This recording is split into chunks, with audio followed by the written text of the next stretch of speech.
Oyo, Basso Bazaka la grossesse, ils avaient un moment difficile, mais qui annonce de bonnes choses. Comment toi, un enfant de Dieu aujourd'hui, nous avons des magiciens qui entrent dans les maisons du Seigneur et ils sont à l'aise. Alors, en matin, tu m'as beaucoup mis balai le nez, en côté, tu m'as beaucoup mis balai le nez, il y avait 2 serpents.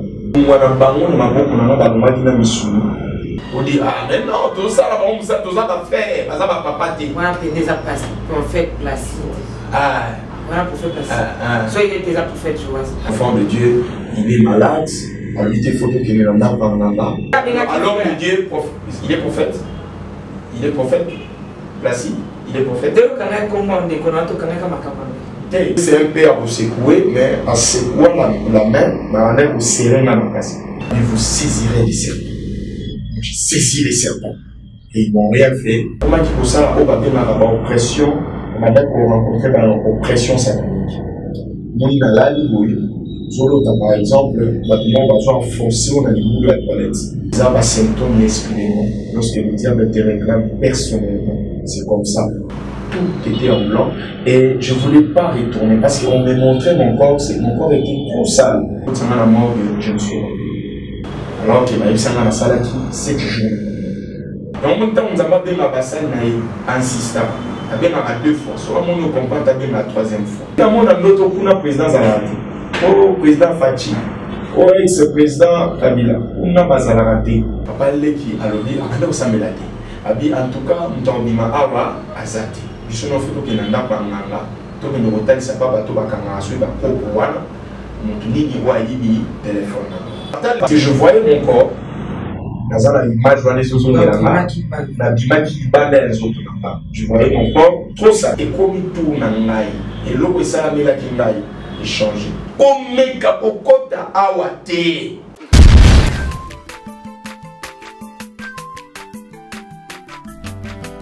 Mwana mokote boa kusangai abongwa ni pete boa wangana nzambe ya luna zaye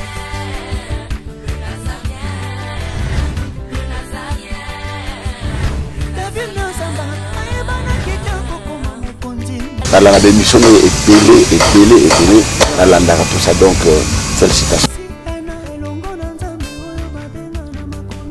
5 ans déjà, Eza est belé, les Nazaréens, parce que avoir une structure et tenir ne fût-ce que 3 mois, il n'y a pas en bas. Eza li pendant moi en bâté. Moi, ce que je vous demanderais, enfin, ce que je souhaiterais, Eza Karake, Bokele Lissous. Maman Tiffany, chapeau bas. Je sais que c'est dur, mais continue.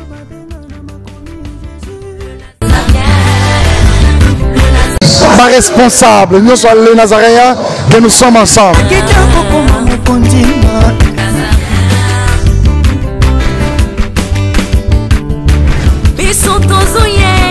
Comme Habakkuk à mon poste pour servir Dieu, car la Bible nous dit, Dieu cherche ceux qui peuvent l'adorer en esprit et en vérité.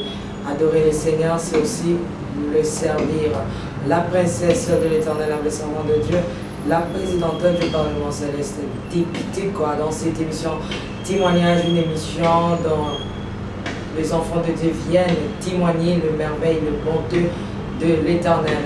Aujourd'hui, c'est vraiment quelque chose de bien. Je reçois un homme de Dieu pour la continuité de son témoignage qui nous a été donné la semaine passée, aujourd'hui encore. Alors voilà pourquoi je vous invite d'inviter les invités dans cette invitation, parce que ça sera très chaud.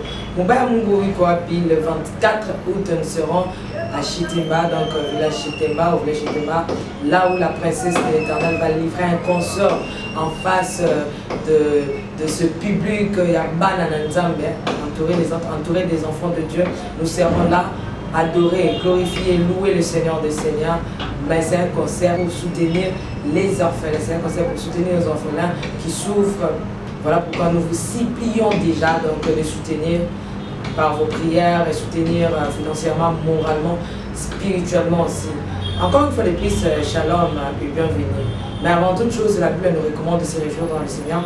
Je demande à Alain Kiakala, si possible, de nous donner un élément, enfin, de danser, de glorifier le Seigneur des Seigneurs, c'est lui qui nous a donné ces souffles de vie. Est-ce qu'on peut, Alain Kiakala? Jésus est Seigneur. La maison House of Pop et les Nazaréens TV présentent la princesse de l'éternel, la sœur Tiffany Mokoa, en concert live. Shalom peuple de Dieu, c'est la sœur Tiffany Mokoa, la princesse de l'éternel. Je vous invite déjà, c'est samedi 24 août à Wana Village Temba. Avec comme invité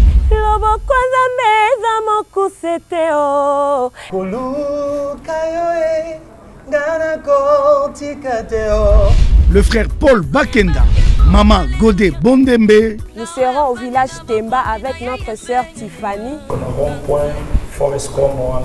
Cette célébration est un concert humanitaire avec l'idée de soutenir les orphelins.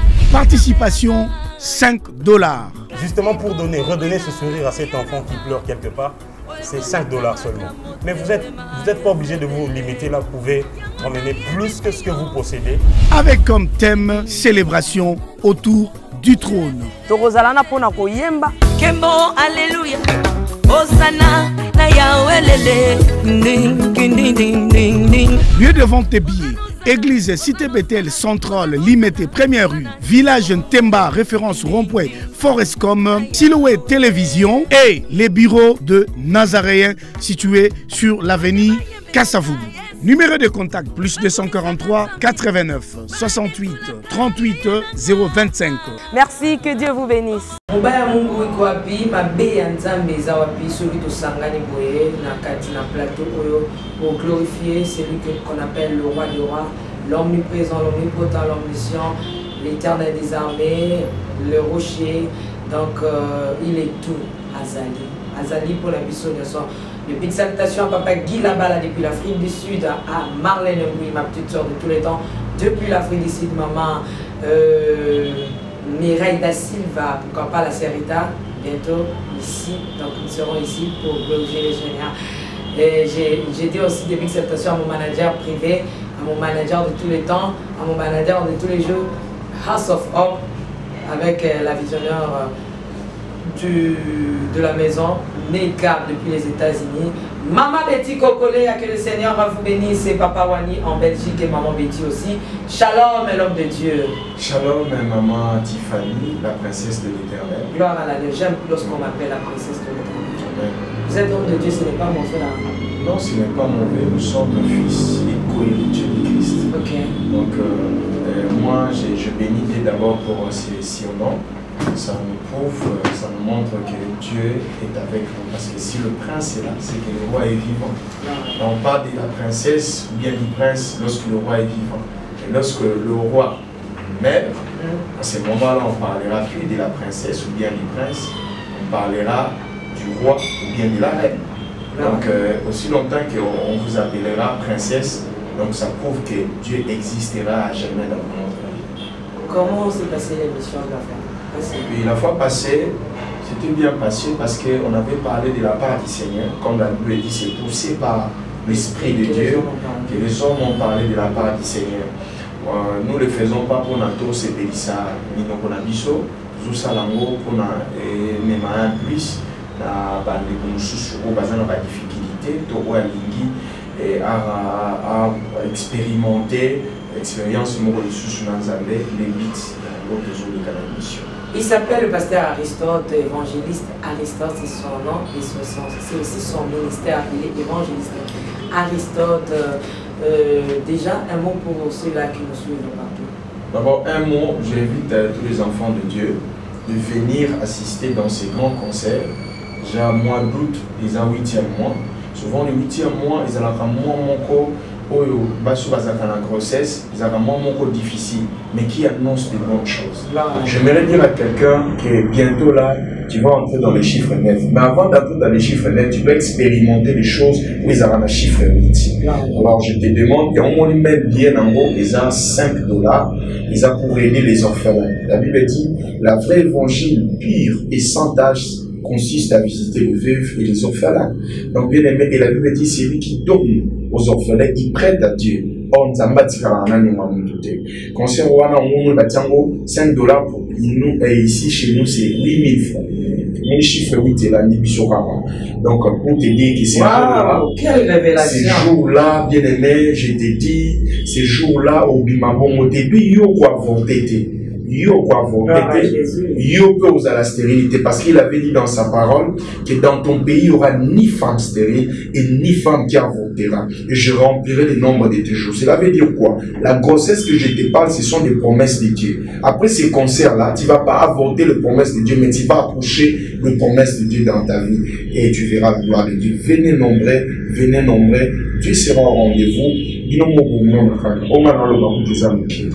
Alors, je peux rajouter avec l'homme de Dieu, vous savez, j'aime lorsque je suis avec un homme de Dieu, avec ses publics et puis la même à ta comme sur un dollar 5 ministères. Yes. Il y a beaucoup de force. Il y a plus, donc 5 ministères, on est 6 000 et ça a un dollar, et ça a un chiffre de la puissance. Voilà. Pour aller plus loin, Dieu nous rend puissant, raison pour laquelle il a dit je vous ai donné l'autorité. Donc, mais il y a ceux-là qui disent, excusez-moi, ce n'est pas vraiment une émission pour vous, mais juste en passant, parce qu'on continue Camaro, il y a ceux-là qui disent, ah, non, on a atteint, on a tout fait.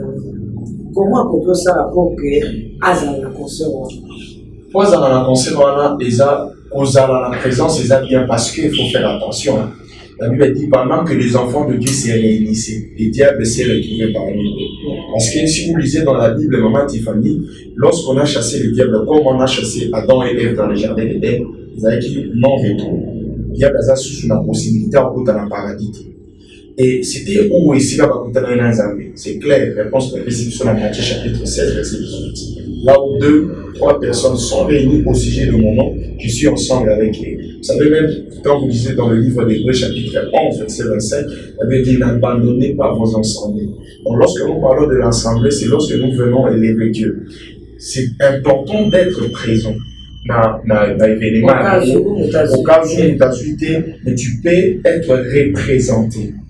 Comment? Par exemple, à contribuant, en envoyant quelque chose pour ses orphelins. Ce n'est pas pour Maman Tiffany ou bien pour le groupe. Bisso, tu salis pas. Bisso, yo payons ça pas. D'abord, contribution, même tout le monde l'a dit, tout le monde envoie. Je n'ai pas eu le temps, mais il a envoyé quand même son cadeau. Est-ce qu'il y a des actions pour soutenir? Les actions, parce que la Bible dit on donnera à celui qui a. À celui qui n'en a pas, on donnera même le peu. Les ambitions montées. Maman Tiffany, parce qu'ils ont des émissions, sur le bâton de l'amour. On s'est rendu des ressources dans le juge, chapitre 20. Au monde, le même Dieu qui a dit aux enfants d'Israël, lorsque la tribu de Benjamin et les autres tribus soient naquis, parce que les acquis dans les vêtements qui doivent moins signer dans la localité à Benjaminite, dans la première excusez-moi le terme, la viola qui moins signé, il y a 4 morceaux dans 12 morceaux. À Tiliango, il y a 12 tribus, alors on convoque la réunion à Benjaminite, maintenant, le 11 tribus, tellement il ne peut pas bouger à Benjaminite. Or, Shidava qui est le consultant d'abord Nzambe. Tant que vous consultez Nzambe, Nzambe est ici par moi, Abibo qui est de bon long. Maman va qui est là pour baptêta bango. Ah, et Dieu avait dit, des hommes d'une chose au bas, Dieu m'avait dit. Mais Dieu reste dans ses principes. En rôle, mais pour une loi salama, il reste dans ses principes. Parce que pour la deuxième fois, maman, Nzambe a bien allé cette fois-ci. Si on n'a pas aller cette fois-ci, c'est que Azawana. Maman va dire, ni Kapamolisus. Mais lorsqu'il y a un prophète parmi nous, un prophète c'est qui? C'est celui qui prend la pensée de Dieu et il l'expose devant le peuple de Dieu. Il a dit, ah, est-ce que cette fois-ci, tu auras considéré que nous avons beaucoup maté, toujours en offrant le monde, tout qui topé ça, nous avons. Dans ma précise, là-bas, bien, si vous débloquez. Merci beaucoup. C'est vraiment important de merci beaucoup soutenir l'orphelin. Les affaires difficiles parce que les albums il y a Sainte Tiffany à Bosso et puis les trucs ce soit Michel Lobola Bosso, soka Jackie Mosona Bolinga à concert à Bosso fona beta na gagner na no ngamo na no retour wana. Mais c'est un peu difficile à nos temps na biso tozana ngo moto a pesa concert à Bosso pour aller d'abord soutenir les orphelins papa. Voilà, je pense que Bateau Bassala peut-être ils ne lisent pas la Bible, mais ils n'ont pas ce que nous appelons l'intimité avec le Seigneur. Bien, ils ont une vie personnelle avec le Seigneur. Maman, vous savez, dans ma prémisse, ils ont ça là, ils ont conseil à Yambo. Et je vous dis, maman, on doit comprendre en mode, pas à jaloux, t'as vraiment son budget. Nous avons prophétisé. Nous avons on a séduit ça. Nous avons prophétisé parce que tu es dans les principes. La Bible dit, lorsque vous élèverez le Fils de Dieu, vous saurez de quoi il est capable. Je parle à un enfant de Dieu, je crois que c'est dans le livre de 1 Jean chapitre 3, verset 8, un enfant de Dieu, vous devez savoir valoriser Dieu. David a dit, je ne peux pas donner à mon Dieu quelque chose qui ne m'écoute rien. Un enfant de Dieu, il ne regarde pas parce que qu'est-ce que nous allons donner à Dieu? Même tout ce que nous dépensons, vraiment,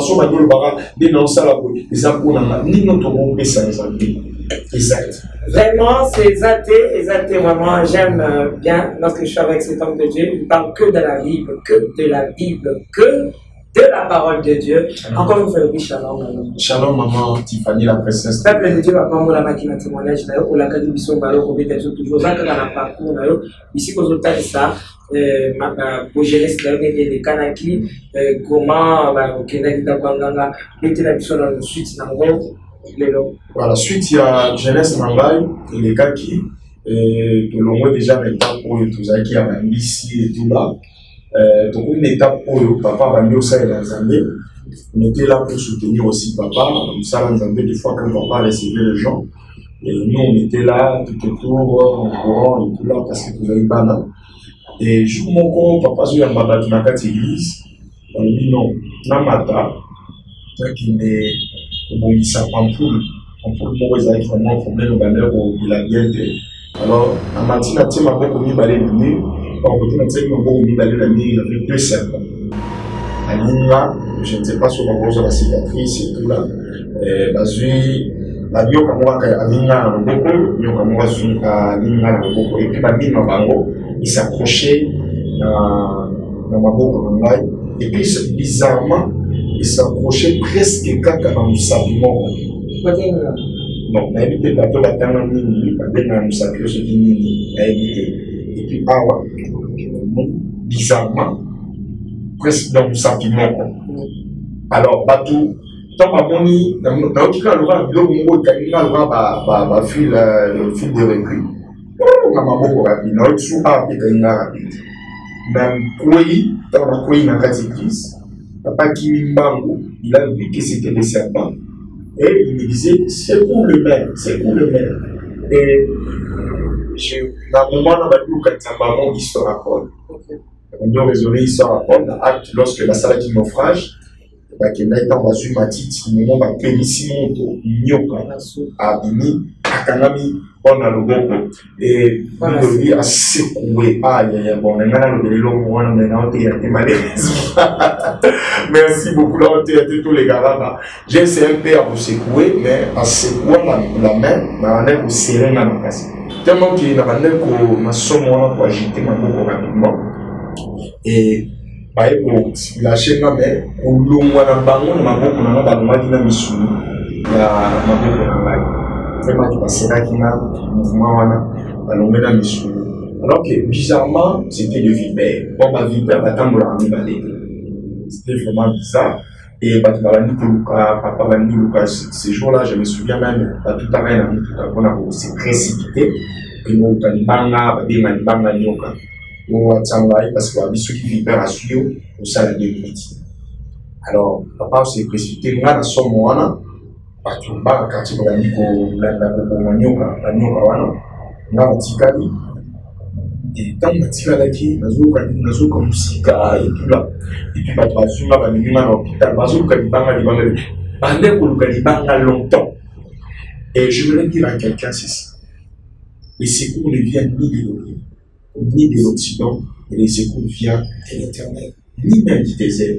Il y avait un roi dans la Bible, un roi, un jour, lorsqu'il se retrouvait qui en face à la difficulté, il dit, je lève les yeux vers la montagne, d'où me viendra les secours. C'est comme aujourd'hui, il y a beaucoup d'enfants de Dieu, il est malade, on lui dit photo qu'il est en a pas en a, on en a pas en a, il va dire ça. Par exemple, papa me soumet tout le bas, il s'est pas massacré dans ma colo, mais malade, il est aussi la guérison ne vient pas de l'homme. La guérison ne vient ni d'un pasteur. Ce n'est pas le nom d'un pasteur, ce n'est pas le nom d'un pas pourquoi qui sauve, mais c'est le nom de Jésus-Christ, c'est celle qui sauve.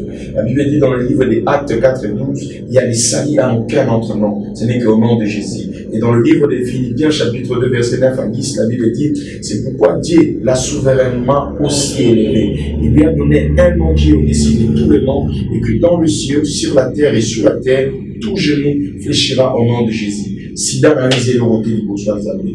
Malade n'avait zéro côté du besoin d'Amé. Mon papa croyait que j'allais être guéri, bien sauvé par des pierres. Alors qu'il y a, on va bien la pierre angulaire a existé. Le Seigneur Jésus-Christ, il était en moi, il n'était pas à l'extérieur de moi. Il a dit à Aristote, je serai en toi.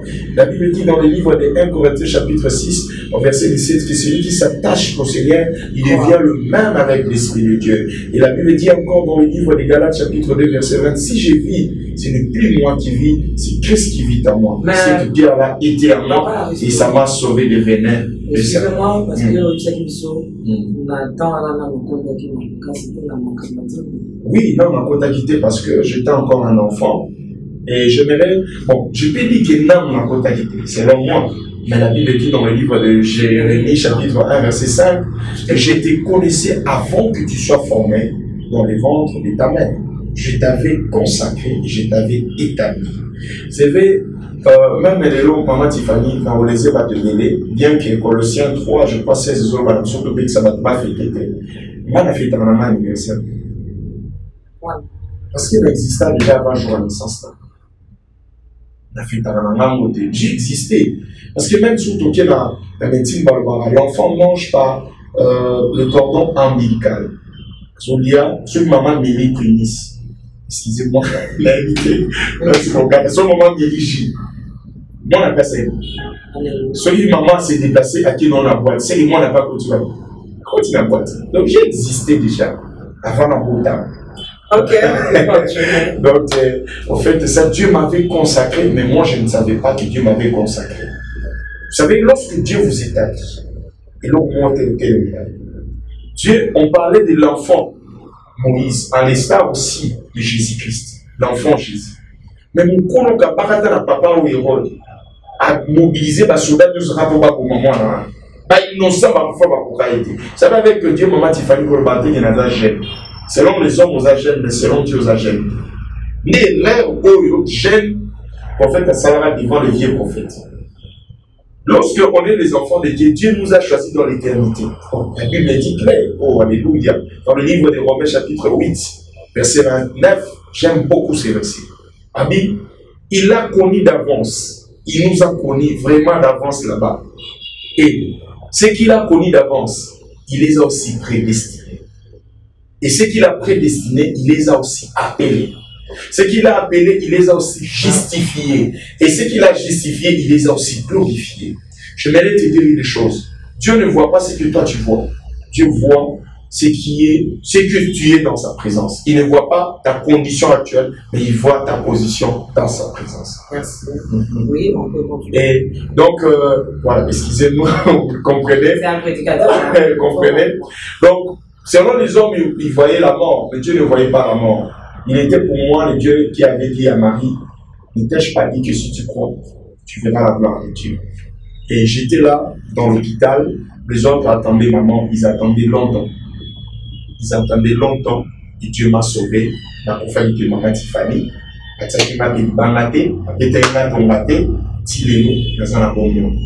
et puis on continue plutôt à servir Dieu. Donc,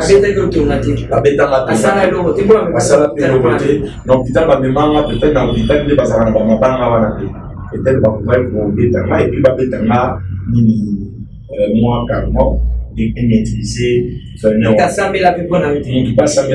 Maman, j'étais papa, j'étais pour. C'est la raison pour laquelle nous avons ce n'est pas toi qui gardes tes enfants, ce sont tes enfants, mais ce sont les créatures de Dieu. Autant de là, au million de Goya sur moi, il était dans la Bible, dans le livre des 1 roi, chapitre 3, verset 16, en descendant, il y a l'histoire des deux femmes prostituées qui habitaient même maison. Mon corps a Zuizemi, après 3 jours, je ne suis pas Zuizemi. Et dans ma botaki, au milieu de la nuit, donc ce n'est pas la maman qui garde, ce n'est pas les papas qui gardent. Même tes enfants, même des parents, au moins on a coordonné selon la volonté de Dieu. selon la volonté de Dieu. Et je croyais peut-être le courage, le souci de mon père allait me sauver. Mon père était loin de moi, mais Jésus était près de moi. Et Jésus m'a sauvé. Il n'a pas permis au serpent, comme il dit dans la Bible, dans le livre de Marc, chapitre 16. Dans la vous saisirez les serpents. J'ai saisi les serpents. Et ils m'ont rien fait. J'étais guéri. Et ça continue comme ça. Mais moi, je ne connaissais pas que celui qui a la paix de Dieu, celui qui a Dieu, est invincible. Attends, il est invincible. Alors, je ne connaissais pas ça. Je continuais à vivre et papa témoignait, regardez ce que Dieu a fait, tout là. Et puis, la vie continuait. La vie continuait. Mais tant que on a dit non, pour ça fait témoignage, le diable maintenant voulait me réclamer. Parce qu'il m'a débité, il m'a salité. Le diable maintenant, comment il faut ça, on va dire l'oppression, on va dire qu'on rencontrait dans l'oppression satanique. Mon inalali, par exemple, on va enfoncer, on a les boules de la toilette. Mon olamuki, vous savez déjà olamuka, mais ma bonne besoin de jeter sur le fond. Consciemment, il était dans la région, ça déjà. Mais je crois que ça va te bénir par la biseau. Ils ont des symptômes exprimeront. Lorsque le diable te réclame personnellement, c'est comme ça. Le monde va te bénir à la cacophie. Et alors, et pour les cas après, ou même ça en bas, comme je n'avais pas la connaissance, et ça m'a dit une jour, je suis soumis au coup fort. On a coufi, donc on a coufi. Les papiers de la Hangal, on a mis sur l'hôpital dans le centre, on a mis dans le centre, on a mis mais c'était trop tard. À un moment, moi je voyais dans ça la voyage. Le voyage, tout était en blanc.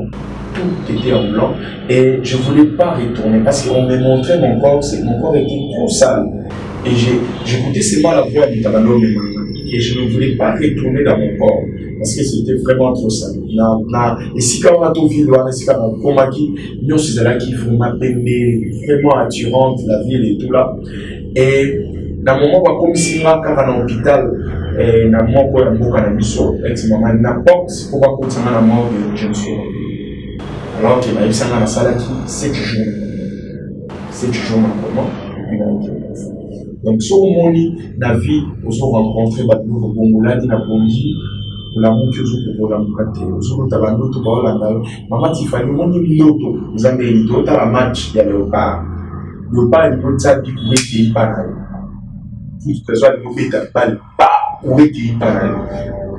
Ah, pour qu'il. Vous les continuez là. Pour le match, ils ont continué. Pas dans le courant. Les hommes, nous sommes dans l'autre, ils la qui paf. A dit, hé, chance, dans la mouki. Hé, noto, ils ont continué. Ils ont de la mouki. Donc, ça ne va pas non plus. Dans la plan, ils ont continué. Et puis, dans le monde, on a le président Zalati, le président Fachi, le ex-président Kabila, on a Zalati, le Martin Fayou, le général. Dans le monde, dans l'autre général Zalati. Quand on a bien la Bible, en Genèse 46, 48, matin, on a mis Pharaon, bateau, on a boumba, mais la raille. À l'autre, on a mis tout. Dans Daniel, comme on a Nabucodonosor ou bien Nebuchadnezzar, Azaki nous élevé dans le monde entier. Mais à l'autre, Babi à Toki. Dans le monde, à l'autre, maman, Tiffany, les Arasso, aux Amakasité, dans l'Omi. Les Amamoutons, on a un général, aux général, bagarre, mais dans l'autre, on a un peu. On a un général, on a piqué ça, pour les hommes, ils sont les affaires de ballonnier. Ils n'ont pas de bélé de tout le bas.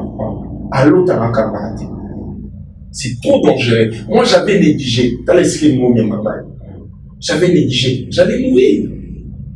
Alors, Dieu, abandonne le talisanga, mais dans une bataille, il faut ça parce que la Bible dit oui. Dans le canal Apocalypse 12, 12. Si réjouissez-vous, mais malheur à la terre et à la mer, car le diable est descendu avec une grande colère. La colère du diable, c'est quoi? Détruire les gens qui ont la destinée de l'Éternel.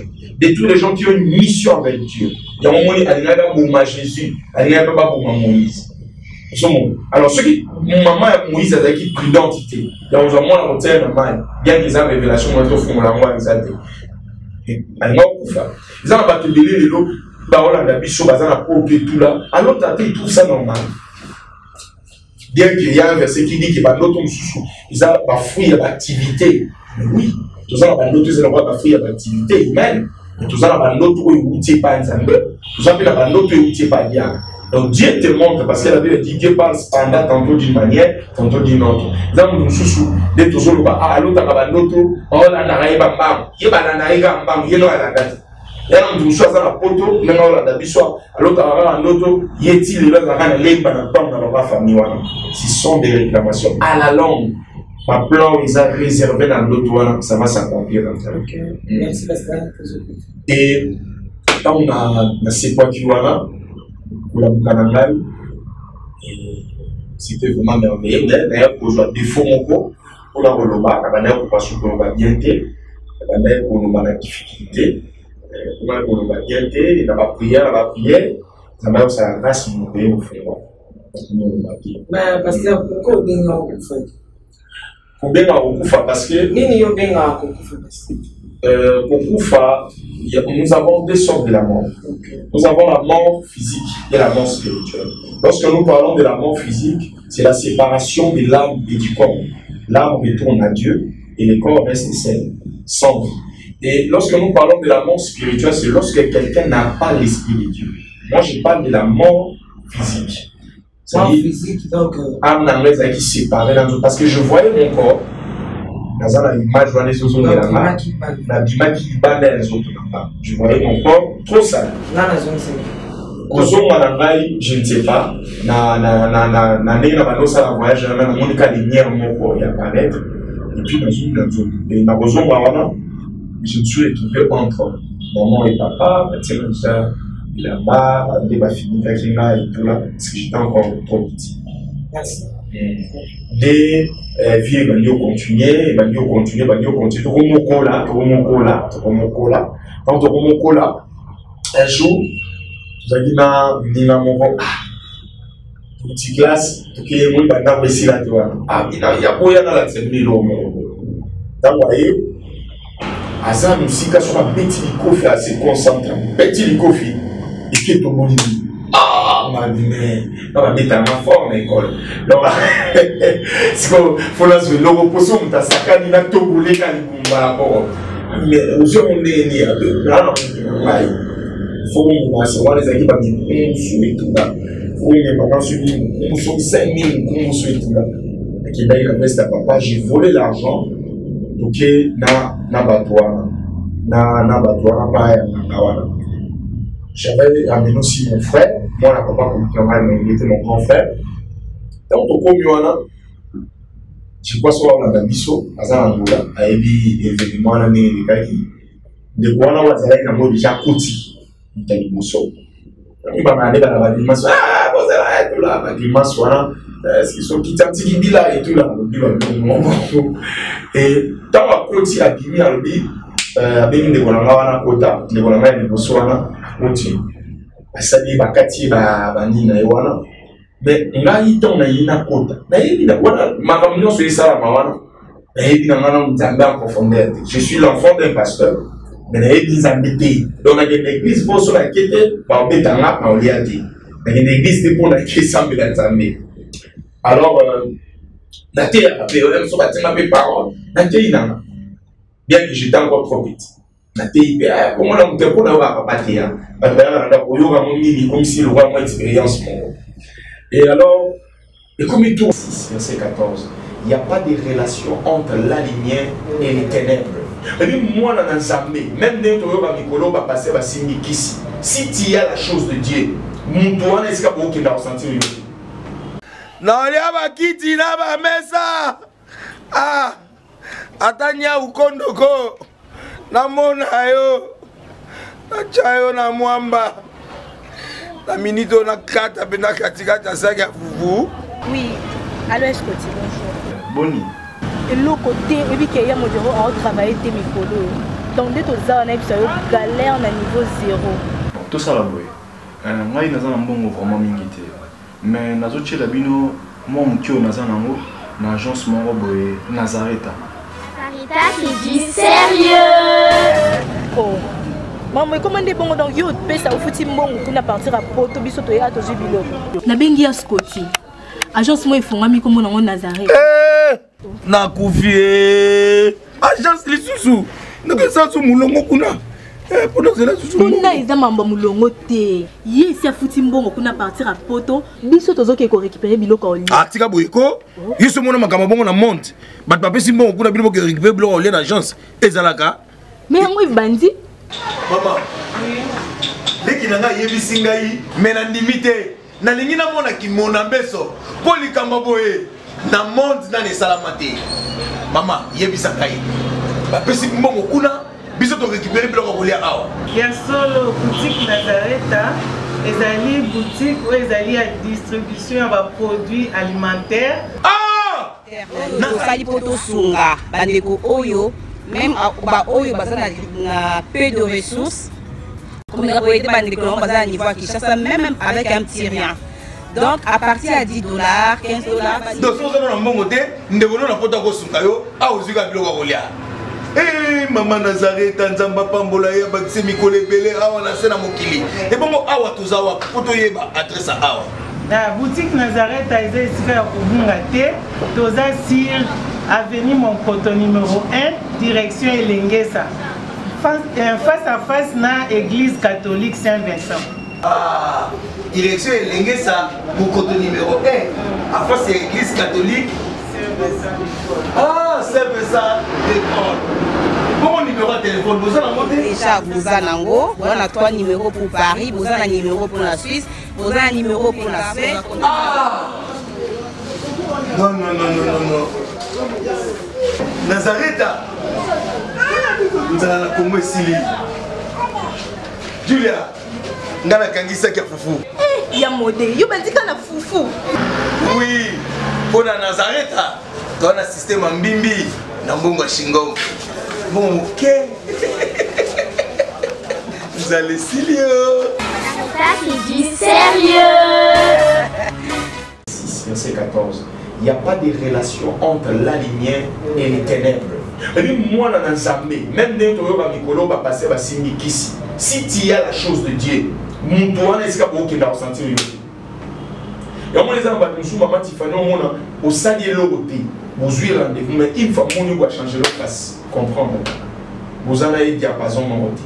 Vous en avez note moroté de l'Ibin. Vous avez gamme moroté. Il y a déjà gamme soit un C, il y a gamme les adigos. Alors, ton a commis maintenant kota nanga gandi. Abe n'ose pas. Omeka pokota awate. Abiyanga. Moni mbongo bango opesi bango kiswa ngai ndeza mbongo nanga ana yemsina na ndeza mbongo nanga iso ngate funa zwa kutu koleka bango mbongo bapeso ezande yanga nanga bi komeka ko tsalo kolona tana na ligne ya porte. Oh, j'ai confirmé la parole d'arbitre qu'il a confirmé la tawana mais d'ailleurs vous confirmez les loquets quand la Bible dit dans le livre de Josué chapitre 1 verset 3. Tout lieu où foulera le plan de vos pieds, je vous le donnerai en possession. N'ayez pas peur. Oh, namona na mboka na biso ndeti makambo etambola te, makambo esimba te. Biso tozo dépendre de sous na mboka te.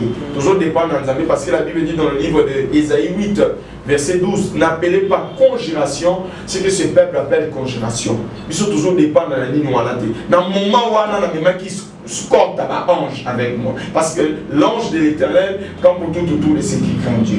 Comme j'étais déjà le prince de l'Éternel, j'amenais dans mon président au temple. Et ça bougeait temple wana satanique. Abi komeka kokota watu. So tsotika lokolo awo. Biloko na baby. Tosuka nona la police. Oh. Na maona kwa la police na kamo ngangolelo ba na bele la bilimo na ngayo la police. J'aimerais dire à un enfant de Dieu. Vous savez avec Dieu c'est la meilleure intervention du monde entier. Ataba wela no biloko moni mutana bimiselo ba soda, bimiselo ba magistrat. Et ana mutu moko. Yeso a côté du kamna. Bien aimé, ba magistrat ba na makasi. Ba bengi l'avocat auprès du Père. Sur la côté du Kamnayo, il est capable de changer ta situation. Maman, nganga est juste. Si on m'a dit oh, c'est mon argent, Mbongo, nganga pela na posa de l'on a visé. les coups visés, voilà. Les démons, tout surnommé comme les démons. Oui, avant l'incantation, on a les démons. Et introduction des aïouans. Tinga, mais juste, comme mes kawates, à quel besoin n'a-t-il foi bien Maman Tiffany, inconscient dans ce débat. Dieu nous connaît avant même qu'on soit formé dans le ventre de nos mères. Aïe Barabiso. Maman est Kozunga qui dès 6 jours, on va continuer à l'école, on va continuer à bouer. Souvent, tout le monde a bazar faible, tout le monde a bazar net, bazati. Les gens négligés, les jobs, parce que mon job est la personne qu'on haït et qu'on persécute. Donc, et même si la femme, quand la femme samaritaine dans Jean chapitre 4, il y a des sources d'eau vive. Elle est morte de Manaïs. Et ça n'a pas de source, maman Tiffany, tout ça, on a banda. La ministre a l'oublié. On a maman à zone pour la étoile là dans le salon. Donc, partout, on a bilakan, souvent, on a délaissé, on a bâtimé. Mais ce cas, on a les fils de David.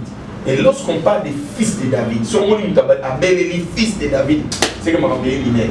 Parce que lorsque nous parlons de David, nous voyons la royauté. Donc si on a dit fils de David, autrement dit, il veut dire tu es mon roi. Et lorsque nous parlons de la royauté, nous voyons le régime monarchique. Or, le régime monarchique, là-bas, ce n'est pas le peuple qui font la loi, c'est le roi qui fait la loi. Mais dans un régime républicain, c'est le peuple qui font la loi. Donc, ce qui moi, Nzambe, aussi longtemps que Nzambe a commis pour Nzayo, a commis roi Nayo. C'est-à-dire Nzambe n'a décidé dans la place, nous avons décidé.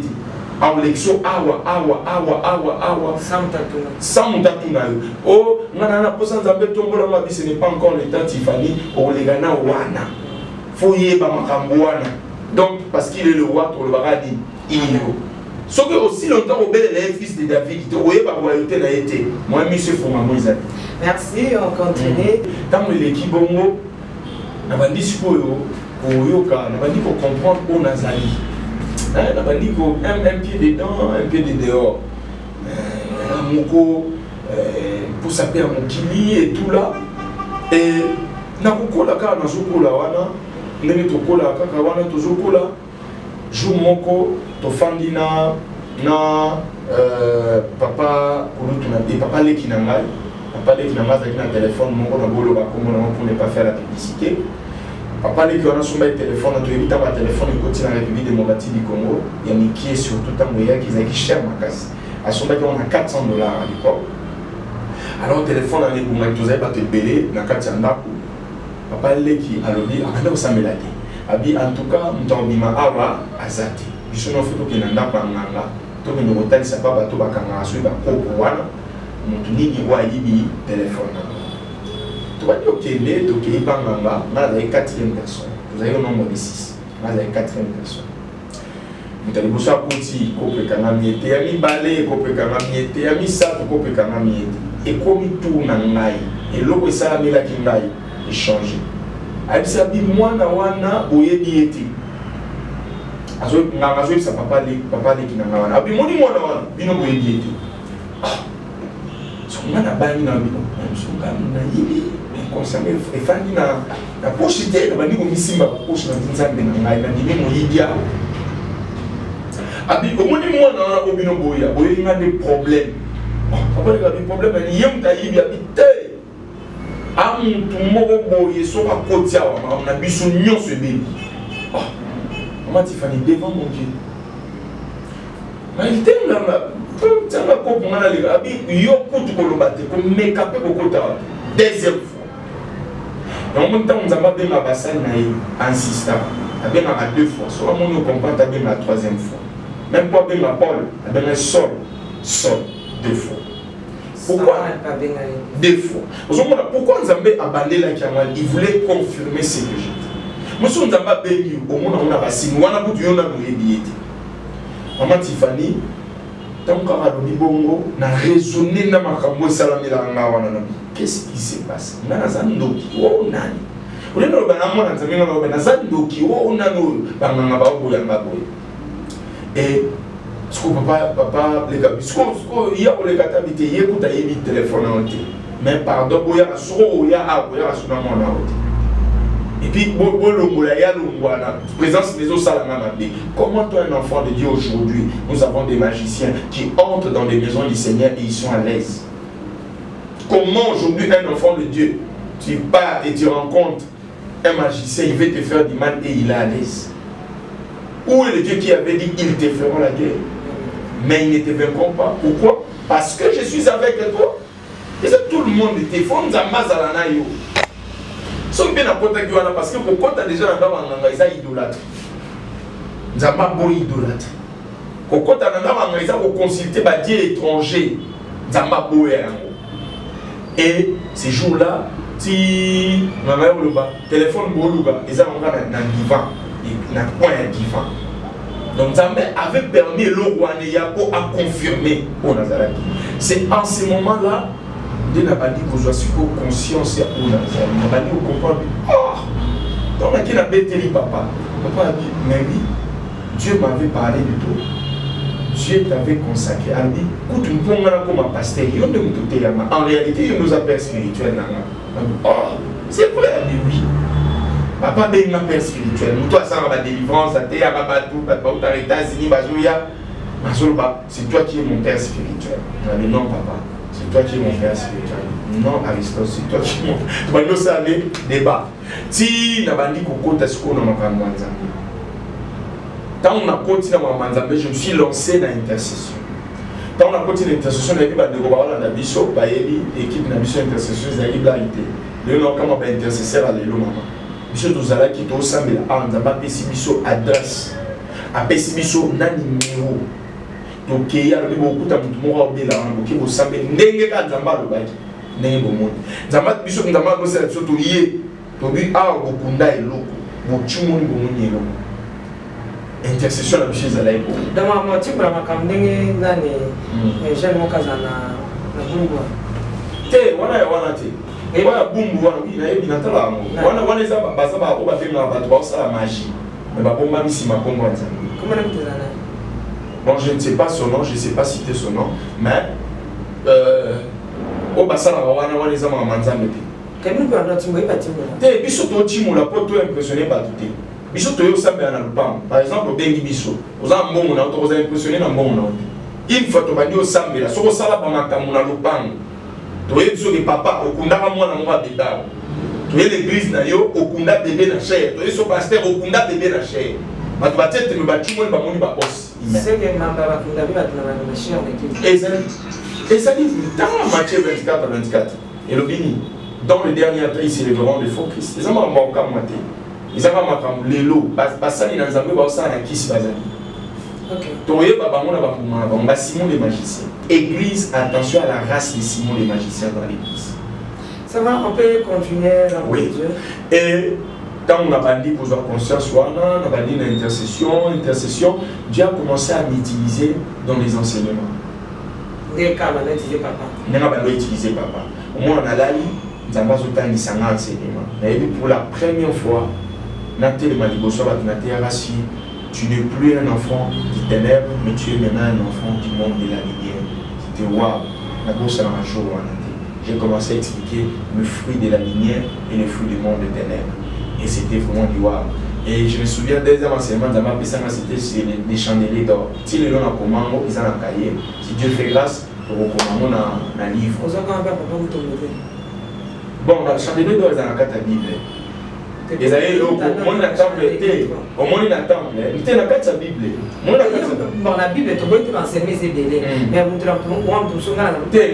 moi, la Bible était dans la radio trottée, dans la télévision trottée. Donc, mais, mon amour, la Bible. Je ne sais pas ce qui papa me tombe à terre, moi je gloire à Dieu. Maintenant, la été. Nazolo batte que pour nier papa, non. C'est mon maman Tiffany. Je vais dans l'émission, on va en de mon au Salaki. Quand on le la makamba évêque et tout là. Nous devons savoir une chose. Que les lots, tout ça, peut-être nous salamons on a papa, mais va tirer de papa. Toi, va coller de la maman. Ah, papa. Donc, attends les lots au coma. pasteur, ceux qui ont élevé sous le papa wana ba évêque, Léopold Mutombo, pasteur François Mutombo, pasteur Sony, pasteur ça ba papa. Tout le monde dans la Bible, Dieu avait déjà rejeté Élie, mais pour Samuel à comprendre que Nzambe Mutombo, il fallait Élie. Si cette fois-ci tu écoutes cette voix, réponds oui Seigneur, moi ton serviteur j'écoute. L'expérience n'a pas moins important. Donc tous alors trop zélé basé la mère terre. Ou yé ou bandi ou le badon, tu passes par collègue na bisoki. Papa wana baza papa. Tant ça bon ça mon président quand ça tel ko kani moi diverser. Non ou l'équipe combat ou papa wana ba lekati. La tentation ba lekati. Et Nzambe pas za alinga pe bato ba kuma musantu ko lekati. A bogola ona. Ou yé kati la musantu qui va ou le Seigneur j'ai péché et tout là. Mais malheur na bateau, ils ont les panzes arrêtées. Bateau va reconnaître en mabé na ba monter. Tout le monde. Et malheur à bateau va comme un scandale dans l'église. Donc, na découvert vraiment, on met un peu pour en considération par papa. As un frère na eu, as un papa na eu. Donc, c'est ça que parce que tu avais un frère. Pardon? Dès qu'on avait un frère. Non, frère, le frère dans le sens il y a un égo. Pas si dans les qui comment il y est. J'ai suivi des Paul Napierre, Paul Napierre, ce qui n'a pas été Mukolo. Mais Paul par rapport parce que moi il était intérêt on a été on soi-disant on a invité pasteur mon ami c'est là qui baisse ma casse avec du frère avec papa mon prophète Placide. Je ne sais pas son Nakalaï comment a été, je pense c'est lui. Je demanderai à l'homme de Dieu, il est prophète. Il est prophète. Placide, il est prophète. Il est prophète.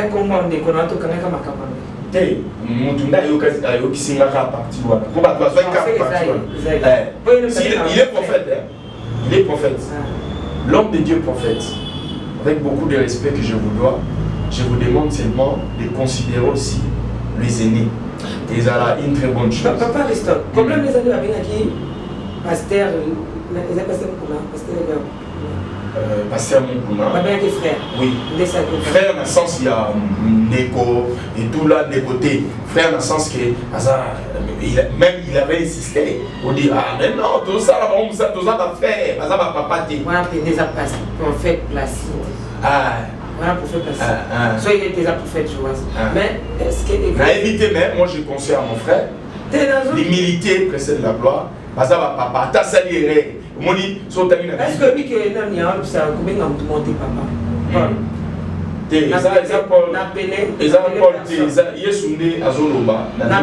N'appelez personne sur la terre père. Mais Paul a eu ça Timothée, mon fils. Timothée, mon fils. Bon, il y a mon Paul. Est-ce que. Frère, il y a ma bé. Frère, il y a ma bété. Je peux parler ma soeur, Tiffany.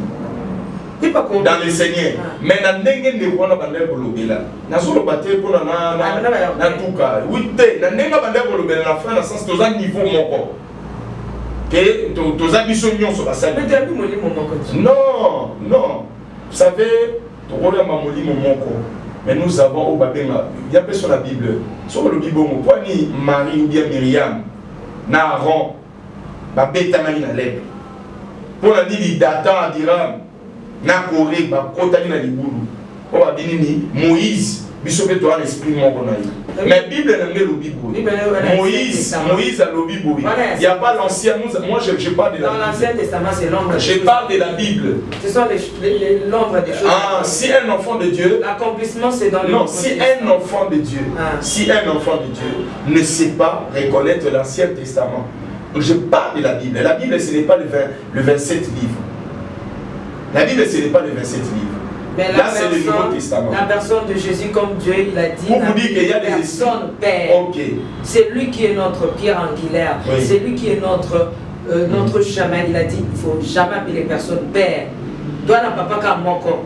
Ou à fin de la Nicolo. Pourquoi on parle de père? Un père, c'est qui?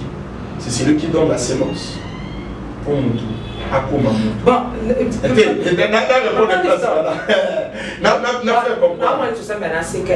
moi, Sambela Mana, Sekate, na Sambela Mana, discours du Christ. Ça fait pasteur à l'église morte. Bien sûr. Et sur la tête, mais ça conseille. Bande de Konabiso. Parce que IEP, je pense à l'Obarakinaza la bande. Bon, moi, on a des papa, les choses sont assez capables. T'es là, ça me l'a lancé. Ah, ça va. Je suis le pasteur d'une église. Moi-même, je suis le visionnaire. L'église que je conduis, comme on a dit, EGC, Église Génération des Combattants. Ça me l'a lancé. Mais, là, tu es ici un pasteur en procès. Moi, on va mais plutôt, je vais prier pour ça. Je vais prier. Même décourageant, pasteur honnête, égaré. Dans quel sens que pour pas zone à Nzela, pas pour la voiture là. Est-ce que vous découragez, mon bien découragé, parce que vous avez égaré. Tant que tu as la vie à Kinshasa, 5 pasteurs vous avez égaré. Non, je ne saurais pas citer les noms. Pas beaucoup plus que 5. Bah, tu as 5 casses. Tu es dans cité comme moteur, mais pas plus que 5. Pourquoi? Parce que mon tarala à papa. Mon tarala à papa, batala à mon bout. Quel papa on a qui l'on m'a dit? Mon tarala à papa, batala à mon bout. Attends, dans le monde micro, mon tarala à papa, batala à Sima. Pour couvrir. Soit couvrir tous dans la bénédiction. Attendez, pour tarala à papa, il a la moins massacre. Non, elle a la moins massacre. Non, elle a la moins massacre. Quelle est la route coco? Il y a moi, donc il y a 4e fils, il y a mon tour, merci, c'était juste l'ambiance de l'émission. Oui, la témoignage. Toujours qui t'a déjà tout ça rechuté. Oui, d'ailleurs pour comprendre que oui, je suis maintenant un serviteur de Dieu. J'ai commencé à l'utiliser comme ça. L'enseignement, la délivrance, la délivrance et tout là. Et j'ai essayé un peu de perfectionner ma façon de chercher Dieu et de combattre le monde des ténèbres. Dans quel sens? Les lots, tout le monde dans ma famille, les bazar divisés. Parce que moi je dirais les prophètes ou bien les pasteurs mal affermis. Quand je parle de l'affermissement, c'est l'enseignement de base. On a mis la monde dans la télévision et tout le monde a monté dans la mais yo nani? Et moi nous le maman naïe. Moi quand je lisais la Bible, Dieu m'ouvrait les oreilles. Quand je lis dans le livre de Jean chapitre 8 verset 44, ça veut dire ils ont pour père le diable.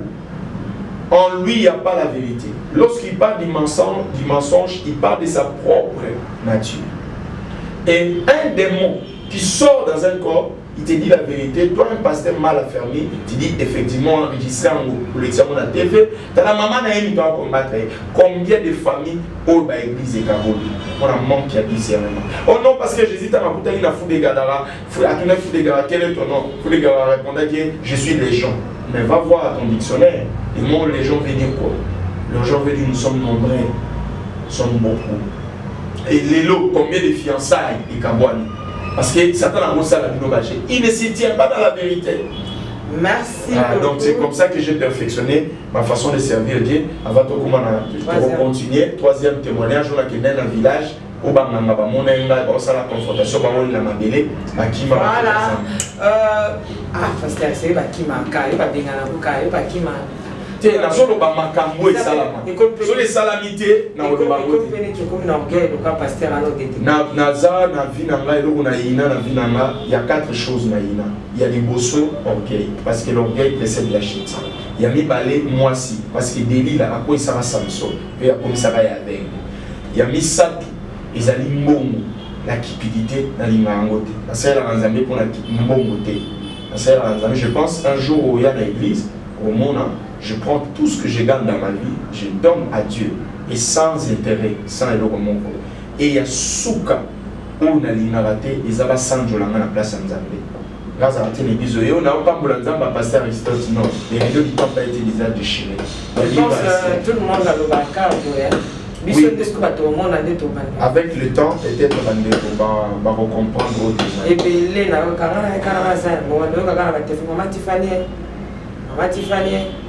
Mama comment na kikuna nini ya pesa naka ya kutira naka bambongo na ba téléphone ba iba ni bambongo na ba téléphone ba ibi mutu mbongo na téléphone so mona ba mona ni tena mutu mais ba iba ni mbo ba expert ba ça voilà technologie on tenga na pesa ki asenga na ptinda mais bozo ni mbongo na téléphone nini ngana moniter siko ba mama Tiffany Maman Tiffany, pasteur l'histoire ensemble.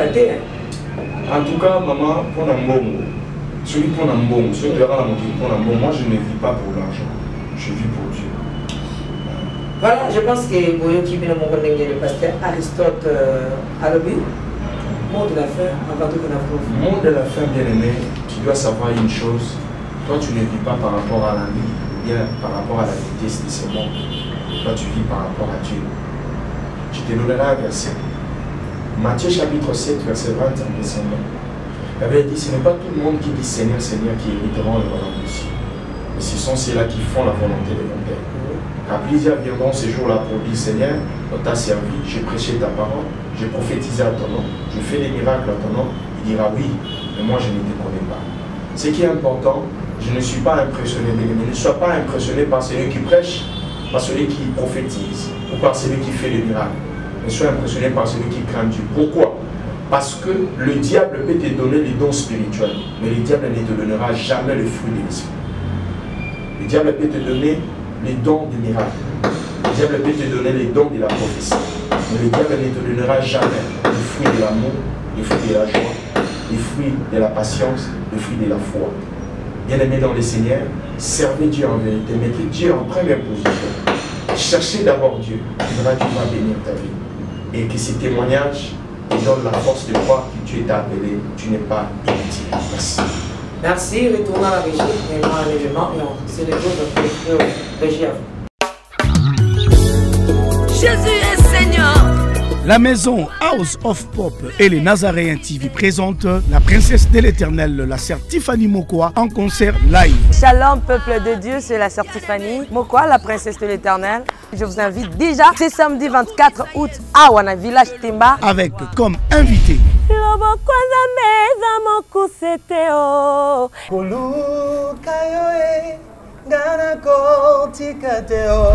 le frère Paul Bakenda, Maman Godé Bondembe. Nous serons au village Temba avec notre sœur Tiffany.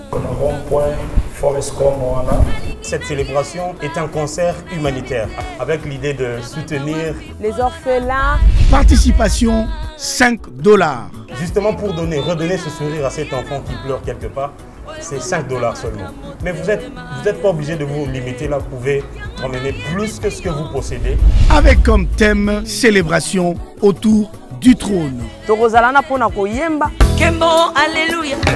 Hosanna, na Yahweh lele. Ding, ding, ding, ding, ding. Lieu de vente des billets. Église Cité Bethel Centrale, Limité, Première rue, Village Temba, référence rond-point, Forescom, Silhouette Télévision et les bureaux de Nazaréens situés sur l'avenue Kassavoubou. Numéro de contact plus 243 89 68 38 025. Merci, que Dieu vous bénisse. De retour sur ce plateau de Nazaréen TV, toujours avec le pasteur Aristote, album Trône, vous en dans ma maison sur la vente en ligne, Amazon et j'en passe. Beta, Tiffany Mokoa, Mokoa, Trône, voilà, qui a voulu maman Marie-Claire Karawa en France. On peut saluer ma camonnière surtout les amis.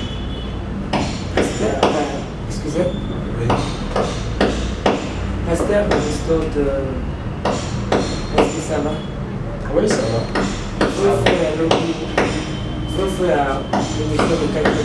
Je ne sais pas si j'ai échoué, mais c'était chaud.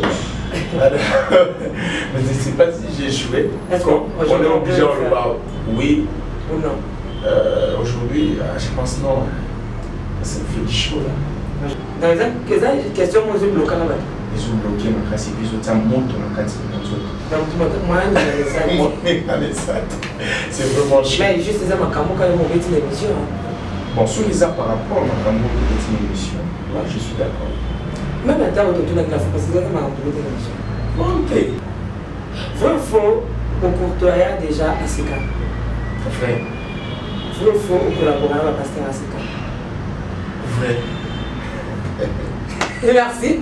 Nous sommes arrivés à la fin. Je collabore avec voilà, non, et je finis. Au moins qu'il y a les armes faciles. Oui, les armes faciles. Que le Seigneur vous bénisse. Le 24 août, la village de Temba.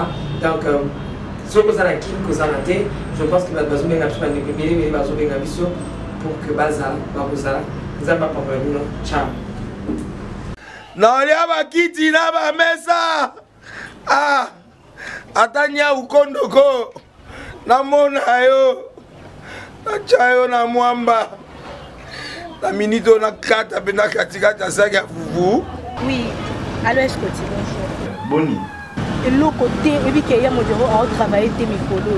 Donc dès que tu as un galère à niveau 0. Tout ça là, boy. Moi, il y a un bon vraiment mingité. Mais dans autres la bino, moi mon kio nazan nango, na agence mon boy Nazareta. Sarita qui dit sérieux. Oh. Maman, comment est bon donc yo pesa au fouti mbongo kuna partir à poto biso to ya to jibilo. Na bengi ya Scotty. Agence moi ifungami comme nango Nazareta. Na kufie. Agence lisusu. Ndeke sansu mulongo kuna.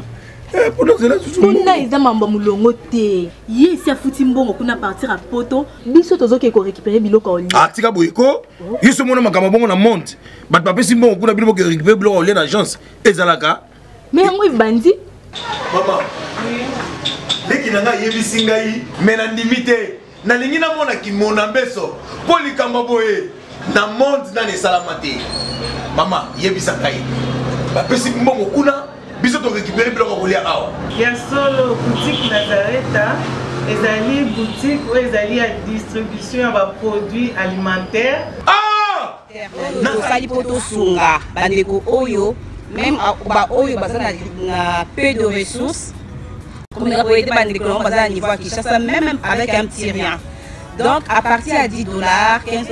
Donc si vous avez un bon côté, nous devons na poto ko sunga yo a ozuka biloko kolia. Eh maman Nazareta nzamba pambola ya bakise mikole belé awa na sena mokili. Et bongo awa tozawa poto yeba adresse awa.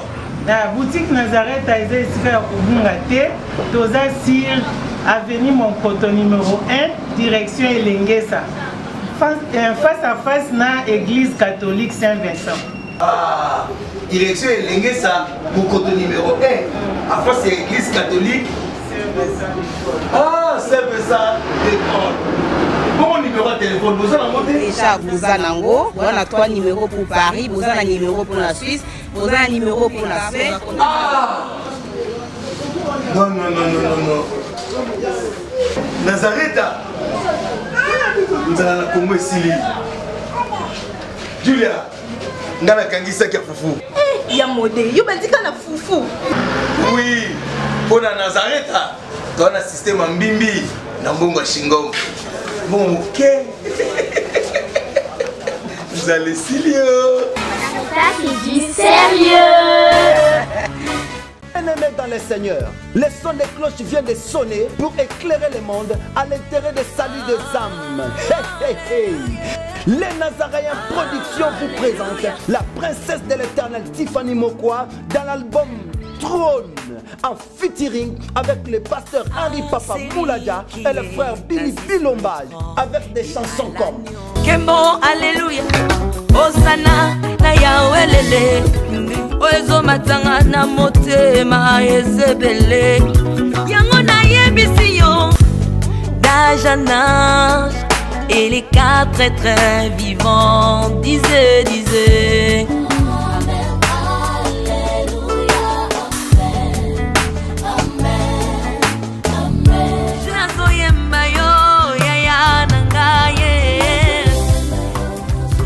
Ozali Isolo nanga ya tango pasi ya. Procurez-vous massivement de cette œuvre à travers les plateformes de vente et de téléchargement telles que les Nazaréens TV, Amazon, iTunes, YouTube et autres. Hey, hey, hey. Les DVD, les CD sont déjà disponibles. L'album Trône toujours en marche.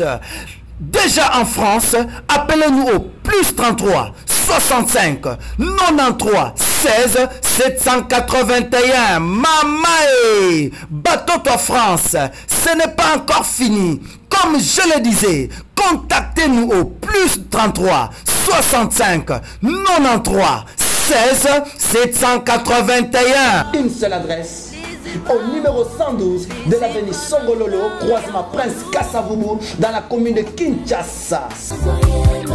Que El Shaddai vous bénisse. Azamwana motote po akosangai abongwani pete po awangana Nzambe ya le Nazarien, le Nazarien, le Nazarien.